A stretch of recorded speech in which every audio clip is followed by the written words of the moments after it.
Sementara itu Ketua Umum PSI Kaisang Pangarep bingung dengan posisi politik Ganjar Pranowo, apakah mendukung perubahan atau melanjutkan Joko Widodo. Sementara itu data dari berbagai lembaga survei, elektabilitas Ganjar Mahfud bersaing ketat dengan pasangan Amin.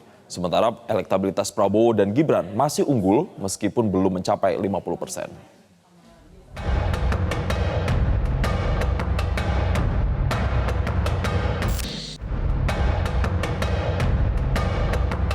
Ketua Umum Partai Solidaritas Indonesia Kaisang Pangarep membuat perbandingan posisi politik tiga pasangan Capres-Cawapres. Menurut amatan Kaisang, dalam debat perdana yang berlangsung 12 Desember lalu di KPU, maka pasangan Ganjar dan Mahfud bingung menentukan posisinya. Kaisang mengatakan Pak Anies selalu mengatakan ada yang kurang dan nanti akan diubah.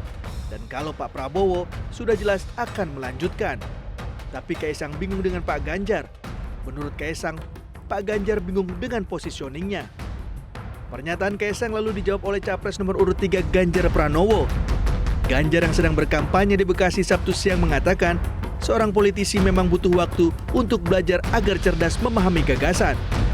Dia katanya bingung posisinya seperti apa. Ya, memang untuk memahami ini perlu belajar dan perlu waktu. Sehingga bisa cerdas melihat persoalan dan tidak bingung. Karena politisi tidak boleh bingungan. Politisi harus bisa merespon itu dengan baik. Kita cepat dan unggul. Mas Ganjar, ya. Posisi politik paslon memang pada akhirnya akan menentukan materi ide dan gagasan paslon dalam debat. Menurut Direktur Eksekutif Indonesia Political Opinion Deddy Kurniasyah, ide dan gagasan paslon dalam debat akan menentukan arah undecided voters. Ya, saya kira survei pun hari ini sebetulnya menunjukkan situasi yang sudah dinamis. Bahkan misalnya yang terbaru yang cukup ramai misalnya dari Litbang Kompas misalnya. Itu sudah ada perubahan-perubahan yang cukup radikal jika dibandingkan dengan survei pada periode sebelumnya. Termasuk dalam catatan IPO misalnya. Bagaimana kemudian Anies Baswedan bisa melampaui elektabilitas Ganjar Pranowo yang selama ini lebih unggul.